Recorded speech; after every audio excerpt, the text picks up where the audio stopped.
Now, today I'd like to talk about Harry Potter, specifically about the Time Turner. One kind of common complaint I see about Harry Potter and the Time Turner is that, it even shows up in Harry Potter plot holes, is that if the wizards have essentially a means of time travel, why can't Harry go back and save his parents from being killed by Voldemort?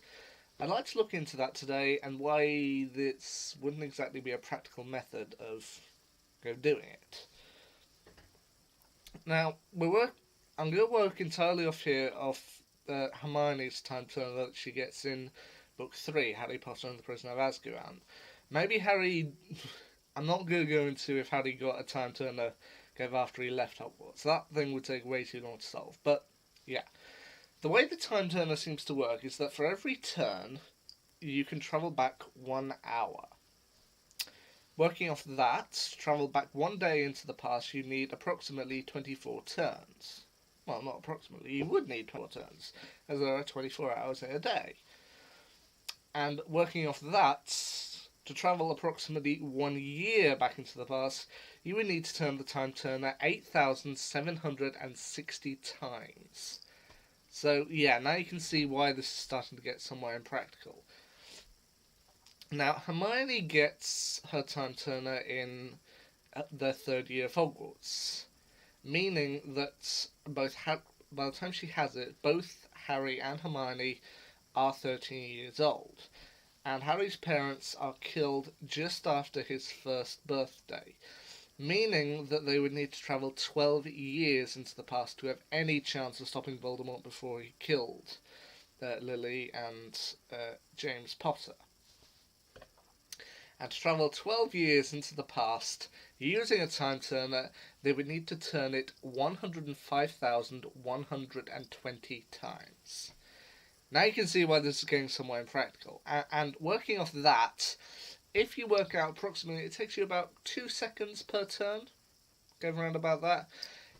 In order to travel back into the past 12 years, at 2 seconds per turn, it would take you roughly 2.5 days of nothing but winding the time turner before you manage to get back 12 years.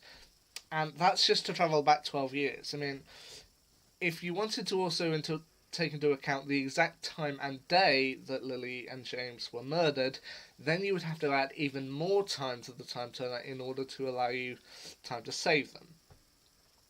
Plus, since the time turner while it travels you through in time, it doesn't travel you through in space.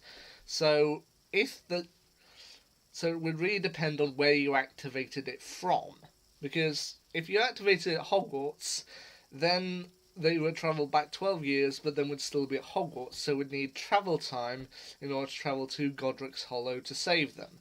And yeah, that would mean you would have to add even more time to the time turner in order to travel back to stop them. Yeah, now you can see why this is rather impractical. And then there's the question of when you saved Lily and James Potter from being killed. Because then there's a question of what happens. Now, the time turner is great for short-range time travel, like they did in the book. i.e., Harry and Hermione travel back 3 hours. The events still happen, but they're able to save Sirius, and then their previous selves use a time turner to travel back into the past, therefore disappearing, allowing the two to take their places from where they left off. However, if Harry and Hermione were able to use the time turner somehow to use it to travel back 12 years and save Lily and James Potter from being murdered, then we're left with a problem. Because after that, two things may happen.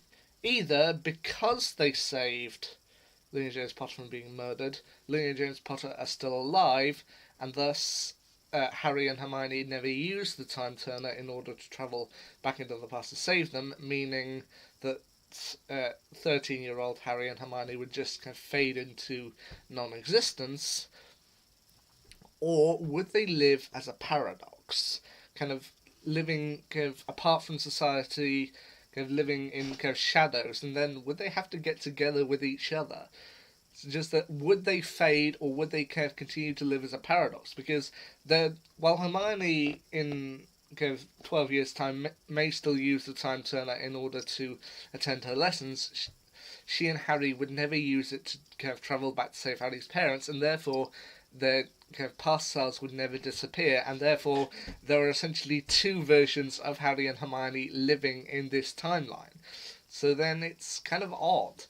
As I said, would they fade or would they live? So as you can see, the three main problems with using the time turner to save Lily and James Potter from being killed by Voldemort is that number one, it would take way too many turns to travel back 12 years. Two, it doesn't travel in space, so you would need to add more turns in order to account for travel time. I mean, we don't really know where Godric's Hollow is. I mean, we know basically where most of the locations are in the Harry Potter universe, but Godric's Hollow, I don't know exactly where it is. I mean, it may be mentioned in the series, like it's in the north of England or somewhere, but yeah, just without knowing where it is, you need to allow time for that, and so therefore you need to allow time for travel time. And the third problem is what would happen to Harry and Hermione once they'd saved Lily and James. So as you can see, in answer to the question of why couldn't they use the time turner to save Harry's parents, it would be a little bit impractical to use the time turner for that. So there you go. Essentially why using the time turner to save Harry's parents would be a little bit impractical. I mean, I'm not saying it couldn't be done, it would take a lot of time, quite literally, and there are simpler ways of which it could be done. But, yeah. I mean, I'm a Slytherin, but evidently I've inherited something from my Ravenclaw family members, so, yeah. Anyway, until next time, see ya.